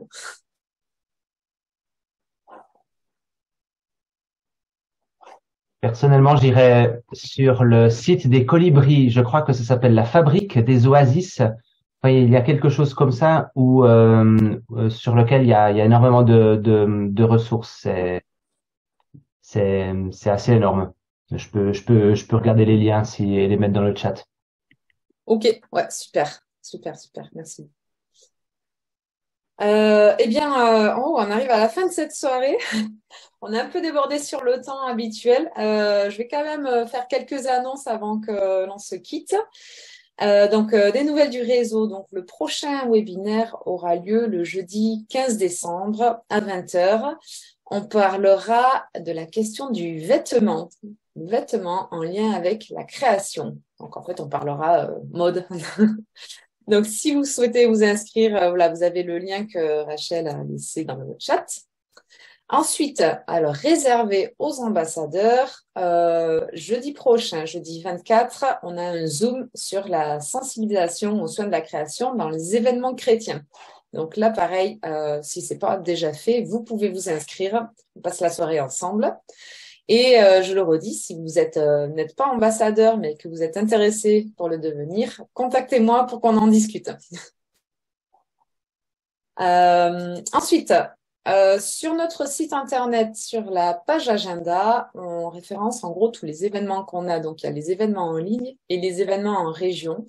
Et là-dedans, vous trouverez pas mal de choses intéressantes. En particulier, à la fin du mois de novembre, il y a pas mal d'événements sur Paris. Donc, si vous êtes dans la région parisienne, allez jeter un œil à l'agenda, puisque Arocha sera présent au centre évangélique.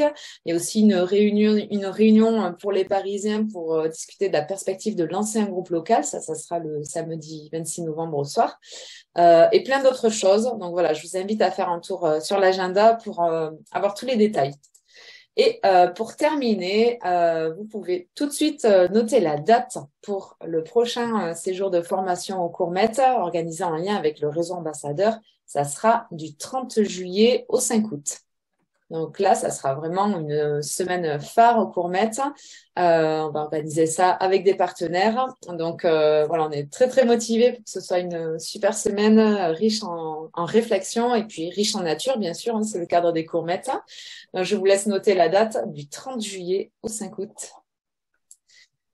On a encore une question. Comment connaître les ambassadeurs de son secteur? Alors, sur notre site internet, dans la page Le Réseau Ambassadeur, si quelqu'un peut la trouver, il y a une carte. Et sur cette carte, les ambassadeurs sont indiqués par répartition géographique, donc par ville, sont indiqués par leur prénom.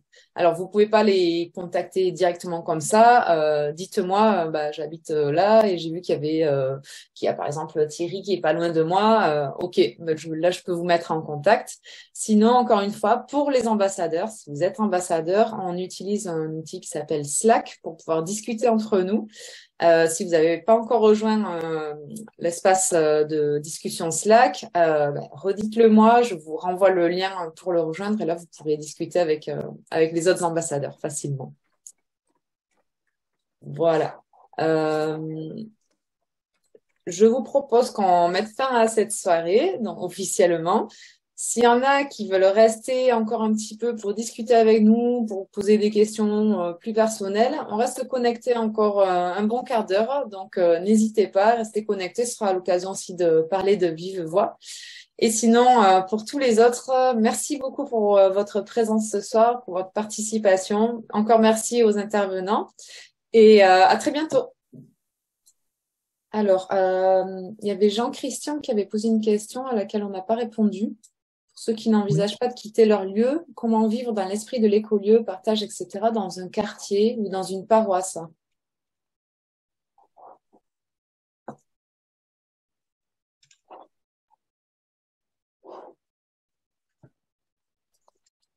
Moi, je veux bien dire un mot à ce sujet. Oui. C'est une excellente question et que en dehors des habitats participatifs et des écolieux, c'est important d'être dans cet état d'esprit et je crois riche. Moi, je pense qu'il faut essayer de développer des relations de bon voisinage au niveau du lien social. Ça commence par là. Et puis après, peut-être qu'on tombe sur tel ou tel voisin qui est prêt à aller un peu plus loin et à un peu de liberté pour se fêter des choses, pour s'entraider, etc. Nous avions vécu ça dans un autre village près d'ici, avant d'être en habitat partagé, avec une famille qui habitait juste à côté de chez nous et avec qui on n'était pas formellement en habitat partagé, mais à certains égards, on vivait des dimensions ou des aspects de la chose. Précédemment en Belgique, en ville aussi, avec une autre famille, on avait une voiture pour deux familles. ça marchait très bien en ville. On n'a pas forcément même besoin d'une voiture en ville. Là, on en avait une pour 2 familles et la proximité rendait la chose tout à fait possible. Comme le micro est ouvert chez moi, chez nous, effectivement, je rajoute, c'est une super question parce que des projets très très engagés, voilà, quand on regarde sur les réseaux sociaux ou quoi, on a l'impression que voilà, les écolieux, c'est forcément de l'autoconstruction en botte de paille et enfin voilà, que ce sera des choses très très engagées. Et il y a beaucoup à faire dans voilà dans l'entre-deux, hein, dans d'autres projets qui sont peut-être plus petits, qui peuvent se monter plus rapidement, ou alors de fédérer des super voisins. Déjà avec des super voisins, c'est une question qu'on nous pose assez souvent finalement. Qu'est-ce qui vous différencie vous de moi qui ai des super voisins, hein? Je vais pas répondre à la question, on peut le faire si besoin, mais voilà. Mais je pense qu'il y a effectivement dans ces entre-deux, il y a énormément à faire et il faut pas se décourager en croyant que c'est parce que d'autres projets sont très avancés ou je sais pas quoi qu'on peut pas faire quelque chose. C'est David de la Coursaline qui disait que voilà, il faut commencer petit. Et des fois, c'est juste voilà, en observant juste autour de nous quel est le prochain petit pas, qu'on peut déjà être en mouvement. Mm. Ouais, c'est vrai que j'imaginais des petites choses, mais vraiment toutes petites, hein, pour commencer. Dans mon cas, par exemple, ce serait le covoiturage pour amener les enfants à l'école. Voilà, ce sont plusieurs enfants dans le même quartier. Pourquoi pas s'organiser entre parents pour covoiturer? Ouais, commencer par des petites choses comme ça. Oui. Oui, c'est moi qui ai posé la question Oui. qu'on vient en train de débattre à l'instant. Et je crois qu'effectivement, c'est important parce que ça concerne beaucoup plus de personnes que les personnes qui sont en ce moment dans des écolieux. Et il faut qu'on s'inspire de ce qu'on vient d'entendre. Alors, par exemple, dans mon quartier, enfin dans ma ville, une des villes proches d'Orléans, bon, il y a des associations qui font du prêt. Alors, c'est pas la location d'un aspirateur ou d'une tondeuse, etc. Mais on peut emprunter pour une journée tel et tel matériel. Donc, il n'y a pas besoin d'avoir tous une perceuse, tous un aspirateur, Ah ouais. etc. Emprunter un peu comme une bibliothèque, mais pour du Voilà, matériel de bricolage. C'est génial. C'est comme une bibliothèque de matériel qu'on peut emprunter. Waouh. Qu'est-ce que je voulais donner comme exemple? Bon, un exemple tout bête. Bon, mon voisin en face, bon, il récolte ses tel et tel légume. Bon, bah, il toque à la porte pour nous en donner, quoi. Oui, C'est quelque chose de spontané. Et oui, oui. puis, bah, mon fils, il élève des cailles, il a des œufs de caille. Et bah, tout autour de chez nous, on mange des œufs de caille, quoi. Ouais, super. Voilà, voilà, je pensais à autre chose, mais j'ai perdu en route. Ouais. Il y a Clément et Barbara qui disaient que aussi plus on habite proche de son église, plus on peut mutualiser des choses avec les autres membres de l'église. Donc Oui, vous êtes 3 familles dans la même rue, ça va. c'est sûr.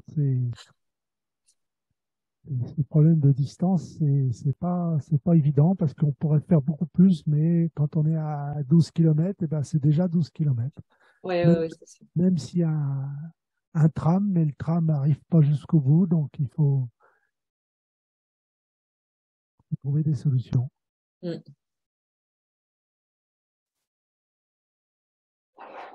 Alors après, il y a peut-être, alors on ne l'a pas beaucoup évoqué, mais d'essayer de trouver tout ce qui ne fonctionne pas à l'électricité, hein. C'est-à-dire qu'on peut, le robot de cuisine, c'est très bien, là, ça tourne, mais en fait, en réalité, la râpe à gruyère et la râpe à carottes à la main, ça fait le même résultat.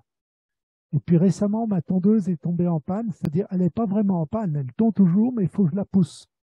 C'est la traction qui ne fonctionne plus. Alors, j'ai eu l'idée d'acheter une tondeuse à l'ancienne, là, qu'on pousse. Et je me suis aperçu qu'en fait, c'est moins dur de tondre avec une tondeuse sans moteur, en poussant donc, ça demande moins d'effort que de pousser une tondeuse parce que le moteur est lourd, parce que les roues sont grosses, etc. Et donc, finalement, on va revenir à la tondeuse sans moteur. Bah, c'est une solution qui demande moins d'effort que des bonnes vieilles tondeuses qui sont très dures à pousser et surtout moins de gasoil. Oui, ah bah oui, du coup. Ben voilà, bon, donc la vertu du manuel revient en avant. Voilà. Alors, je sais pas si ça fait partie de l'écolieu, ça, bon, probablement. Ouais, je pense qu'il y a ce genre de choses qui est pensé, oui, dans les écolieux, surtout la question de la tondeuse. Même, je pense que certains, ils doivent laisser des espaces où ils laissent pousser.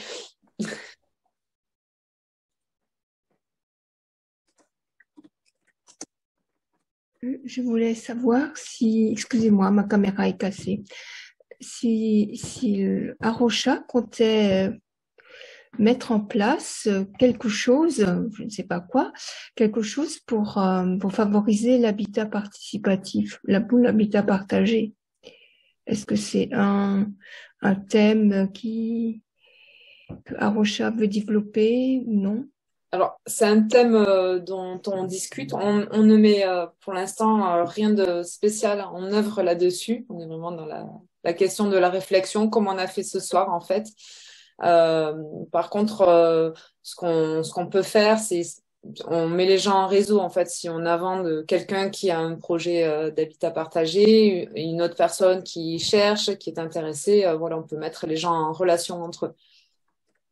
Et alors, on fait comment? On s'adresse à qui? En particulier à quelqu'un? Alors, à moi, c'est le plus simple. Comme je suis la coordinatrice du réseau ambassadeur, je vais être au courant de pas mal de choses, surtout dans le cadre des ambassadeurs, donc les gens qui sont les ambassadeurs d'Arocha. Et puis c'est vrai que parfois on me relaye des informations comme ça à faire circuler. Donc voilà, en s'adressant à moi. Si je sais pas, après je peux transférer aussi à notre directeur qui est pas mal au courant. J'ai pas noté votre adresse mail. Alors, je la remets là dans le chat. Est-ce que je peux la retrouver dans le chat? Hop, voilà, je viens de la mettre. Alors, ioanna.rigoto@arocha.org. Oui, parce qu'il y a quand même Bon, moi, je suis intéressée par ce type d'habitat. Et la dimension spirituelle manque dans beaucoup de des écolieux. Oui. Et il y a souvent beaucoup de problèmes aussi de personnes.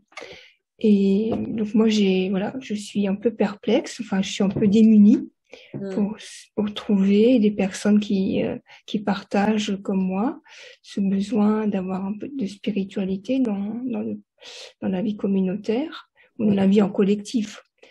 Et voilà, D'ailleurs, oui, je me posais la question, peut-être que Judith ou Michel ou Luc Alexis, peut-être même David, vous êtes au courant. Je me demande s'il existe une carte des écolieux chrétiens. Je crois pas. Alors, sur le site donc des Colibris, on peut voir les écolieux spirituels. Spirituels, en général. Et ouais. voilà, dans spirituel, il y a toutes les spiritualités. Pas seulement les chrétiens. En réalité, je crois que les écolieux chrétiens ne sont pas répertoriés parce qu'ils n'ont pas forcément envie d'être sur ces cartes-là, ou je ne sais pas pourquoi, je ne sais pas quelles sont les raisons pour lesquelles ils ne s'y trouvent pas, mais effectivement, c'est extrêmement compliqué de trouver les écolieux chrétiens. Moi, en dehors de l'Arche de Saint-Antoine, ben non, il y en a pas en fait. Les autres, ils sont bouddhistes, ils ont des tas d'autres spiritualités ésotériques, mais les chrétiens effectivement sont pas répertoriés. Je crois qu'il y a les courses à ligne quand même qui sont répertoriées sur le site des Colibris, mais encore je suis pas sûre. Voilà. Mais il y a aussi la Bénissant Dieu dans la Haute-Loire. Oui, voilà, il y en a quelques-uns.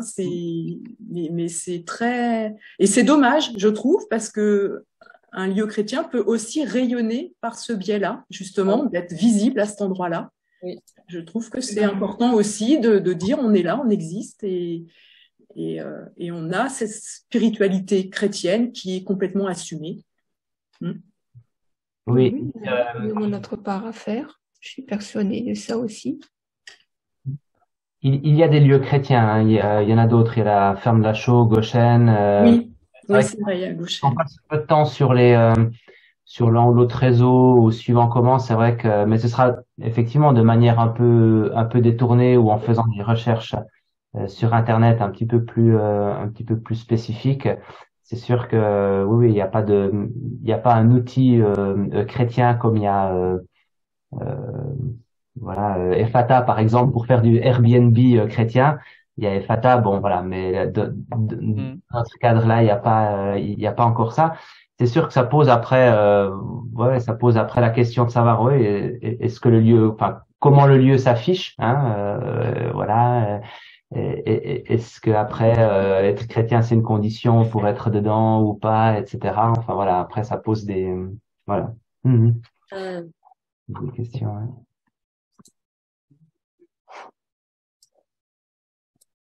Je pense que, en tout cas, il me semble que j'avais vu passer quelque chose, mais j'ai plus en tête, qui était spécifiquement justement et qui listait plusieurs lieux catholiques. Alors évidemment, il faudra chercher côté catholique hein, pour quelque chose de chrétien, puisqu'ils ont la masse critique qui fait que sur certaines de ces choses-là, ils sont plus présents. Hein, ouais.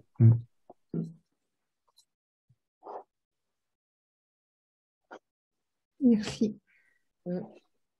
Ouais, je pense qu'il faut chercher et creuser. Là, juste avec une petite recherche Google, je suis tombée sur Écolieu Laudato Si. Donc, a priori, une carte supposée référencée, mais je pense qu'elle est en cours de construction parce qu'il n'y a pas grand-chose dedans. Ouais. Ah ouais, ça viendra, c'est qu'une affaire de temps, hein. Oui. Ouais. Ça viendra, ça. Mais c'est vrai que ça nous faciliterait la vie. Enfin bon, il y a des choses à construire.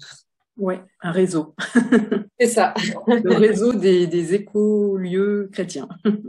Voilà, c'est ça. Vous ne connaissez pas la carte de David, alors à creuser. Quelle carte, là? Il parle d'une carte, laquelle? Si tu cliques sur le lien, Sylvie. Livre relié. Ouais. Livre relié. Ouais, c'est ça, ouais. Alors, c'est assez large aussi au niveau de.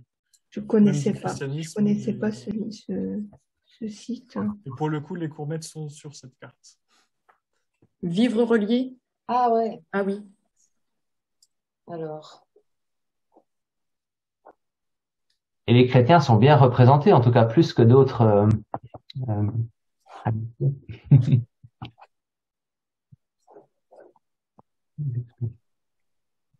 Comment ça, les chrétiens sont représentés où?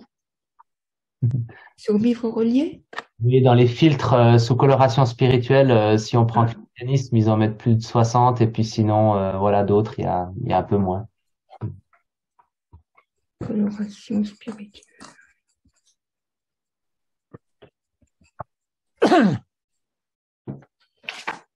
Donc, il y a le projet de Judith, Cléopas. Cléopas, ouais. Oui. Et voilà, comment il est au niveau embryonnaire parce qu'il n'a pas encore trouvé de lieu d'implantation. Ah, justement, j'allais poser la question. Oui, c'est la question que tout le monde me pose. Non, en fait, j'ai pas trouvé de lieu d'implantation et surtout, le lieu d'implantation dépend essentiellement du nombre de personnes qui va vouloir adhérer au projet. Parce que moi, avec ma capacité d'investissement, je peux acheter potentiellement une maison avec 3-4 chambres pour louer en Airbnb.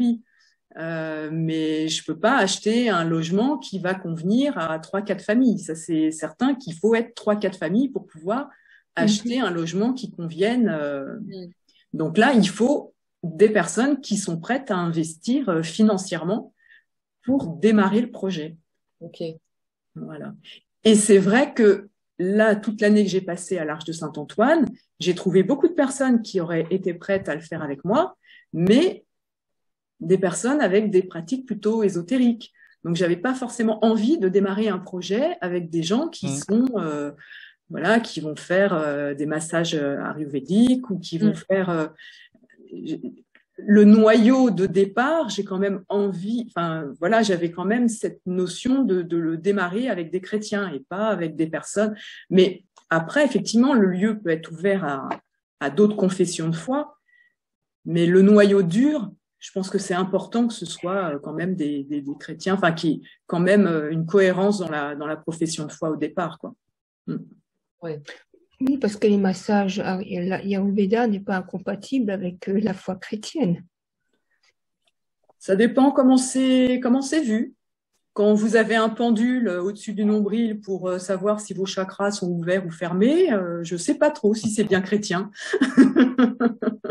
Ben, les chakras, c'est l'esprit. Non, enfin, c'est une autre façon de voir, Oui, ça voir le corps humain. Voilà. C'est notre débat. Oui, voilà. Faut voir comment. Et du coup, est-ce que tu as des préférences géographiques ou pas du tout? Ça sera vraiment en fonction des gens que tu trouveras? Oui, ça sera vraiment en fonction. D'accord. Là, pour le moment, je suis en Allemagne, donc très loin de là où je cherchais à l'origine. Comment? Je connais un terrain vague dans le 9-3. Ah oui, dans le 9-3, non merci, non. Non.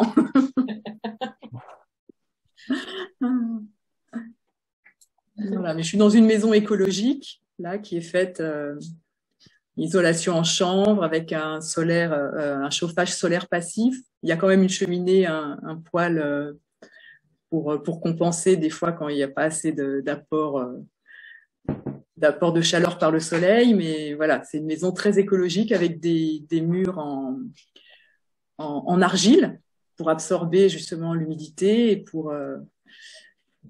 et le chauffage, c'est un système de chauffage par les murs, par rayonnement. Donc c'est aussi très intéressant de voir un habitat. C'est pas un habitat du tout participatif ni collectif, c'est un habitat individuel, mais c'est une très belle construction écologique. Tu es en Allemagne là? Oui. Ah bon?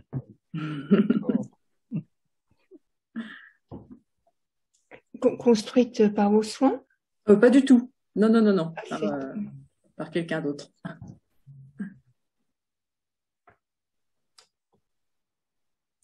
Mes amis, il est 22h. Je vous propose qu'on se quitte. Johanna, j'ai une question à propos de Slack.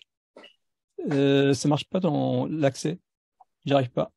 Ah zut alors, attends, on va essayer de régler ça, là. Il me répond adresse déjà existante. Ouais. Alors, je t'ai probablement déjà invité dans Slack. Je vais aller voir. En fait, ça répond pas à ma question parce que il faudrait que ce soit accessible à tout le monde. Alors Slack, ça va être réservé aux ambassadeurs. Ah oui, c'est réservé aux ambassadeurs par contre. Ah oui. Quelqu'un qui va sur le site d'Arosha sur YouTube, qui fait un replay, ben, il faudrait qu'en même temps qu'il puisse avoir une bibliothèque de liens, tu vois, de trucs intéressants, d'articles qui réfèrent au sujet. Alors, des liens, on a quand même commencé ça sur le site internet d'Arosha. Il y a tout un tas de ressources, liens, on va dire. Ah bon? Oui. Alors, là, je peux mettre des liens là-dessus, moi, ou pas? Alors non, tu ne peux pas. Par contre, il faut nous demander. D'accord. Ouais, c'est pas tant un truc participatif où tout le monde met ce qu'il veut. En fait, on a ce que l'on met nous sur le site, si on nous l'a recommandé ou qu'on juge que c'est digne d'être listé. Et après, au niveau participatif, mais ça reste vraiment plutôt dans le réseau ou plutôt dans le réseau des participants en séjour. Par exemple, quand il y a des gens qui participent à un séjour des ambassadeurs, David voulait parler, mais il est parti. On mutualise les ressources et on se les référence dans un tableau qu'on partage, mais entre nous, quoi. C'est pas ouvert non plus. D'accord. Ok. Bon, mais du coup, David qui voulait dire un truc, je sais pas s'il va revenir. Je pense qu'il est parti là. Ouais, ok. Ok. Bon, mais je vous laisse. Et si tu veux nous rejoindre sur Slack, Martin,